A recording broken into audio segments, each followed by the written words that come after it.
So, did you want to get Zetsed in the Genectigazoink or in the Korkeban? Because you got yourself Zetsed. Yes, Zetsed. Zetsum. He thought I wasn't looking. Zetsedigoyam something to gelt. Hit the non-Jew over the head and take his money. I still remember when Doc Sabat was saying that. There's this guy, Sabatnik.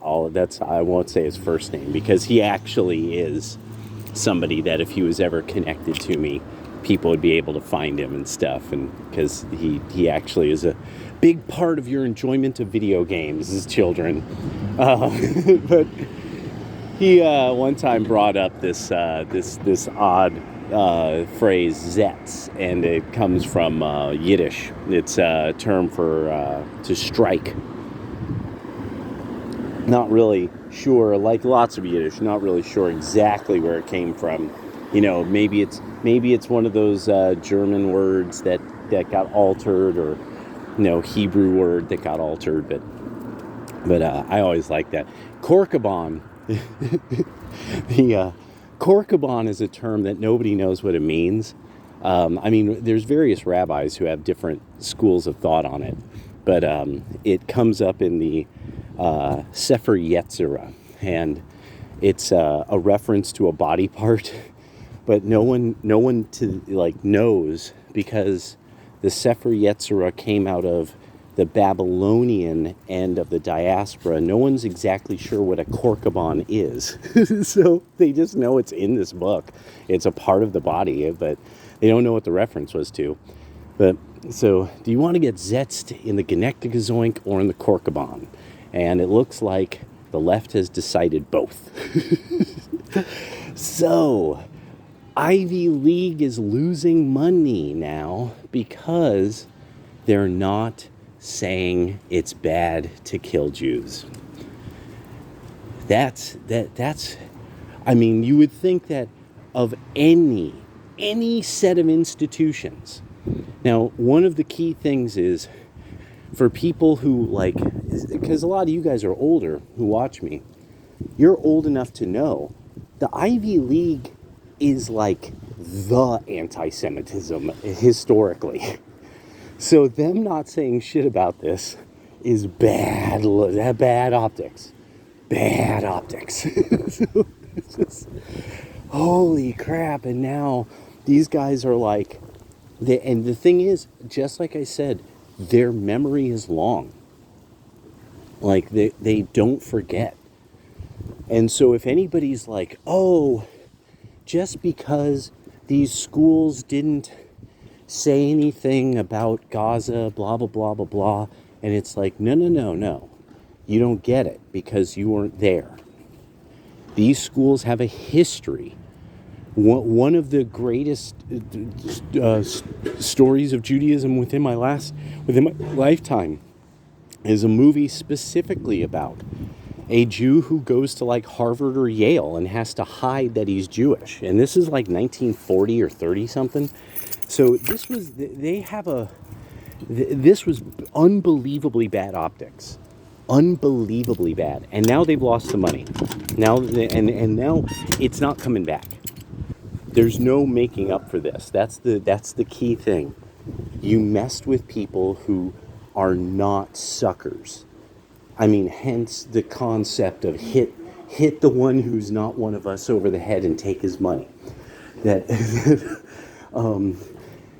now, the money's not coming back.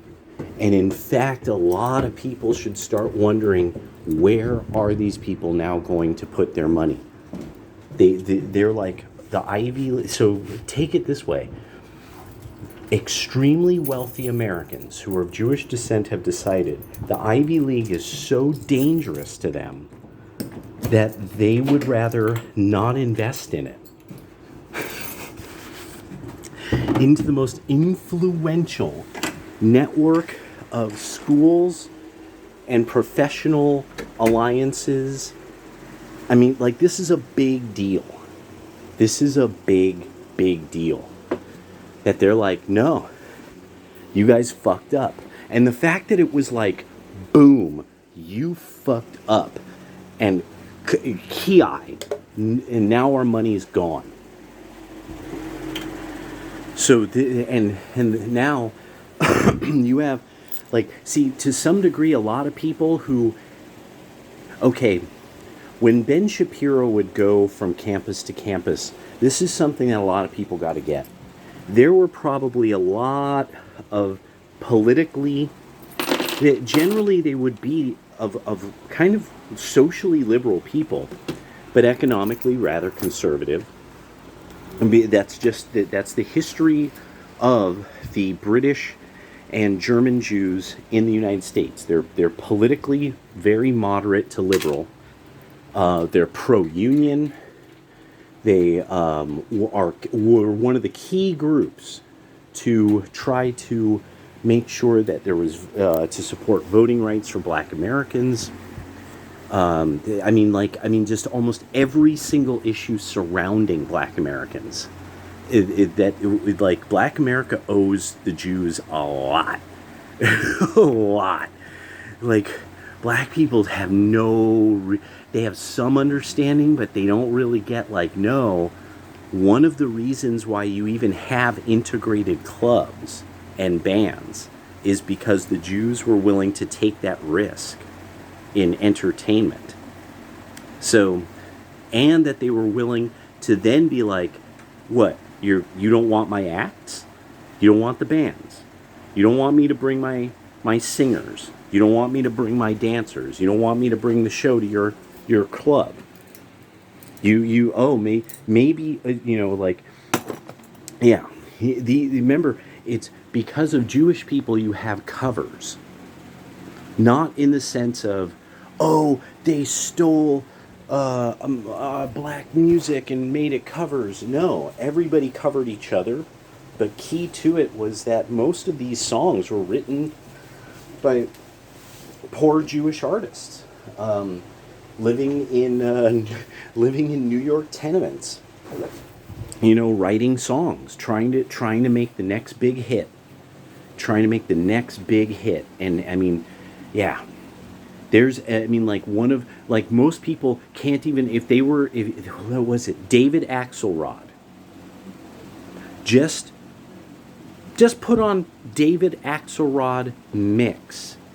Probably within about 15 minutes, you're going to hear 2 or 3 songs that were sampled by some of the biggest samples in rap history. So, a lot of what we think of as even kind of soul orchestras, that's something that's a Jewish thing to a great extent. There's certain instruments and certain styles that it's like that wouldn't have even been in jazz if it weren't for the Jews. So when they divest in something that hard, that fast, you've insulted these people. You've insulted a people. This is not going to be funny. This isn't funny anymore. Like this is where it starts. This is the beginning.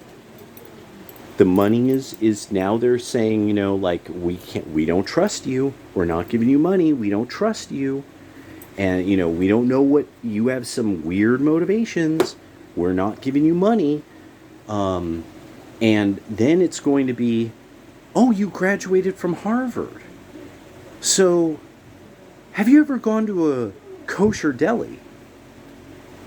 It's going to be so much stuff like this. So much stuff that it's going to be like little tests, looking up your history on it. Like, people don't get how El Al security. They know who's getting on their planes. They've already had somebody look you up when you get onto their Israeli airlines. This is not. They don't play around because they can't. They can't afford to. There's only enough of them to fill 1 or 2 major American cities. And as Rabbi Mizrahi pointed out, he goes, and when you come down to those who are actually religious and live a kosher lifestyle, he goes, we're probably looking at about 2 to 5 million people. one of my like neighbors is losing their fucking mind. It is so weird. They're like losing it. Just fucking, I don't even know where it's coming from. They're just shouting their head off. It's fucking nuts. But it's so funny. But so that's what so now that's where they're at. The liberals have totally screwed the pooch on this one. And now they're like the institutions, you see, one of the things I think a lot of people don't get is that the institutions that they're divested in are key to power. You can't really maintain Washington D.C. power without like the Ivy League, and now that's done. Now that's all over for them, and the liberals are going to really start finding that it's like, yeah, well, then there's this. All the elections that are happening. All these people who are getting elected. It's more and more and more to the right, to the right, to the right. People, the phone call went out. The phone call went out. A bunch of these stations, like Mehdi, Ali Mehdi, gone. What was it? What that one dude from CNN got canned? Like that was shocking. Lamont Hill. He got canned. This guy's like losing his shit, and so yeah, it's like, but yeah, so this is going to be like nothing we've ever imagined, and now it really is a matter of what I'm thinking now is also happening is a lot of people in the Republican Party are getting phone calls. They're getting phone calls like, no, he's got to be the president. You guys got to stop this. You guys got to stop all this weird stuff with him. You got to get over this. And then you're going to get over this because you're painting yourself into a corner that you can't get out of. And especially with Republicans constantly, desperately supporting Israel and constantly wanting the Pentagon to make more and more money, that it's this thing of like, yeah, well, this whole thing of the CIA trying to play both sides strategically and everything, this isn't going to work for much longer. Now, the problems are going to start ending. The problems are going to start ending because people are going to start making decisions. All right. Later.